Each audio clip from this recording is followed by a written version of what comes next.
Éxodo capítulo 14. El pueblo de Israel había partido apresuradamente de Egipto después de la noche marcada por la 10ª plaga, cuando los primogénitos del país perecieron y los egipcios, quebrantados y temerosos, urgieron a los hebreos a abandonar la tierra.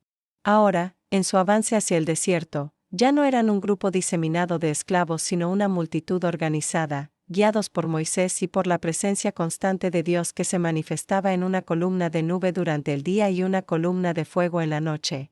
Aquellas señales no eran solo guía de camino, sino también protección y prueba de que el Señor mismo caminaba con ellos. El Señor habló a Moisés y le dio instrucciones precisas. Debían acampar junto al mar, frente a Pi-Hairot, entre Migdol y el mar, frente a Baal-Zephón. Era un lugar estratégico, con las aguas delante de ellos y el desierto a la espalda. Desde la perspectiva humana, aquella orden resultaba extraña, colocaba al pueblo en una situación de aparente encierro, sin rutas claras de escape, pero en la mente divina, era la escena preparada para mostrar su poder y su gloria. Dios mismo anticipó que el faraón, al enterarse de la posición de los israelitas, pensaría que se habían perdido en la tierra y que el desierto los había cercado. Entonces endurecería su corazón y los perseguiría, para que finalmente él se glorificara delante de Faraón y de todos sus ejércitos, y los egipcios reconocieran quién era el Señor. Cuando llegó la noticia al Faraón de que los hijos de Israel habían huido y no pensaban volver, el corazón suyo y de sus siervos cambió. Aquellos mismos que habían implorado la salida de los esclavos, ahora se lamentaban, ¿cómo habían permitido que Israel se marchara, privándose de su trabajo? Así, el faraón hizo preparar su carro y tomó consigo su ejército. Seleccionó 600 carros escogidos, además de todos los carros de Egipto, y capitanes sobre cada uno de ellos. El poderío egipcio salió en marcha, caballos, jinetes y hombres de guerra con armaduras relucientes. El corazón del faraón estaba endurecido y su orgullo le impulsaba a reclamar de nuevo lo que ya había perdido. El pueblo de Israel, mientras tanto, acampaba junto al mar, confiados en la dirección de Moisés. Pero pronto levantaron la vista y vieron cómo el ejército del faraón se acercaba con estrépito de tambores, polvo levantado en el horizonte y el resplandor de las lanzas bajo el sol.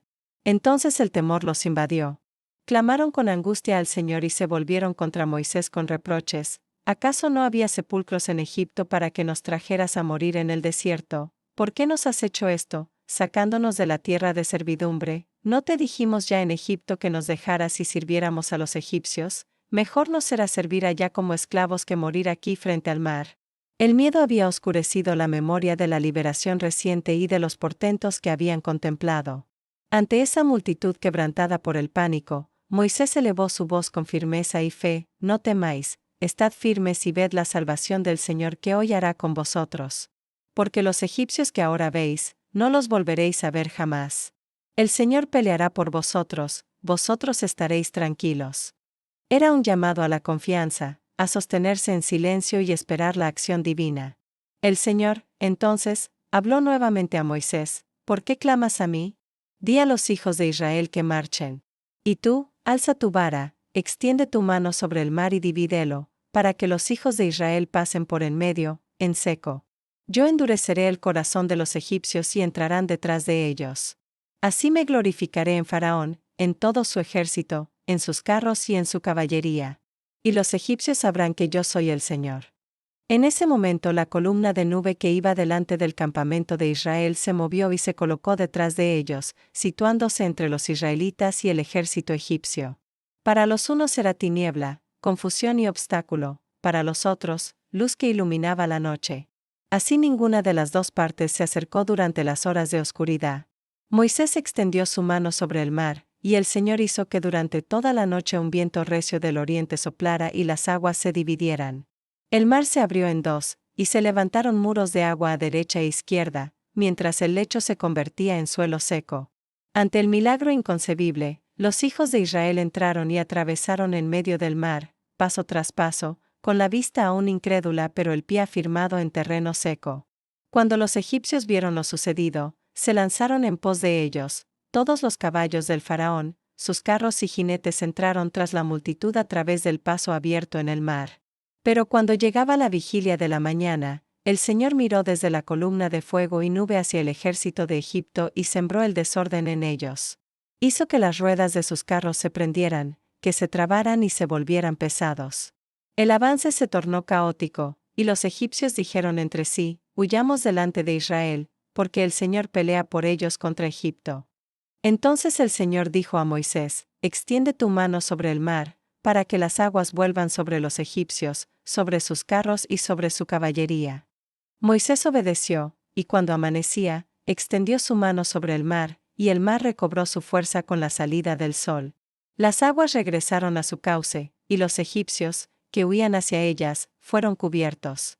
El faraón y su ejército quedaron atrapados en medio, ninguno de ellos sobrevivió. El poderío de Egipto pereció bajo las olas que momentos antes habían permanecido suspendidas como muros al borde de lo imposible. Mientras tanto, los hijos de Israel, habiendo atravesado en tierra seca, llegaron a la otra orilla. Vieron cómo las aguas sepultaban a los que eran su amenaza, y comprendieron la magnitud de la liberación. Así aquel día el Señor salvó a Israel de mano de los egipcios, y el pueblo vio a los enemigos muertos a la orilla del mar. El temor reverente se apoderó de ellos, reconocieron el poder y la grandeza de su Dios, creyeron en él y también en Moisés, su siervo. Reflexión sobre el capítulo. El relato del cruce del Mar Rojo es uno de los episodios más emblemáticos de la historia bíblica por su dramatismo y su fuerza simbólica. Representa el clímax de la liberación de la esclavitud y el comienzo de un nuevo caminar hacia la tierra prometida. En primer lugar, el texto nos muestra el contraste entre la lógica humana y el plan divino. Dios lleva al pueblo hacia un lugar que, estratégicamente, parece un callejón sin salida. Los hombres ven cerrazón y peligro, él ve ocasión para manifestar su gloria.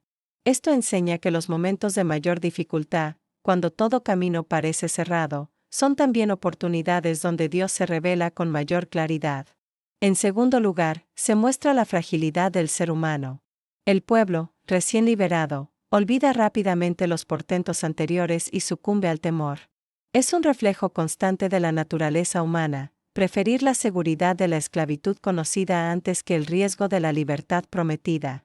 Pero la respuesta de Moisés es ejemplar, una fe firme que llama a no temer y a esperar en silencio la victoria de Dios. El mar abierto y los muros de agua son imagen poderosa de la intervención divina que transforma lo imposible en camino de vida. El paso a pie seco simboliza no solo libertad física, sino nuevo nacimiento, del ser esclavo al ser pueblo redimido. Esa travesía nocturna hacia la luz del amanecer es figura de esperanza, del tránsito de la oscuridad a la liberación. El juicio sobre los egipcios, aunque duro, muestra también la justicia de Dios frente a la opresión. Las armas más poderosas, los carros y caballería, nada son ante la autoridad del Creador. El orgullo del faraón y la maquinaria militar quedan reducidos a silencio bajo las aguas. Con ello, Israel aprende que no depende de su fuerza ni de sus recursos, sino de la mano del Señor que libra y defiende. Finalmente, el capítulo concluye con un reconocimiento fundamental: el pueblo creyó en Dios y en Moisés, su siervo. No se trata solo de un triunfo bélico, sino de un acto fundacional en su fe e identidad. La experiencia de salvación cimenta su confianza, y a partir de allí Moisés se afianza como mediador y líder del pueblo. Para cualquier lector, esta historia invita a mirar las adversidades no como finales, sino como escenarios donde la fe se prueba y donde puede revelarse lo extraordinario. A veces el mar se abre, no porque uno tenga la fuerza para partirlo, sino porque Dios decide trazar un sendero de libertad donde todo parecía clausurado. Y así, como Israel en aquella madrugada, cada creyente puede reconocer que la salvación es don divino y que la confianza en él vence al miedo. Si te ha gustado el contenido, suscríbete, es gratis y haz clic en el pulgar hacia arriba. Comparte este video con tus amistades y contactos, me ayudas a crecer. Muchas gracias.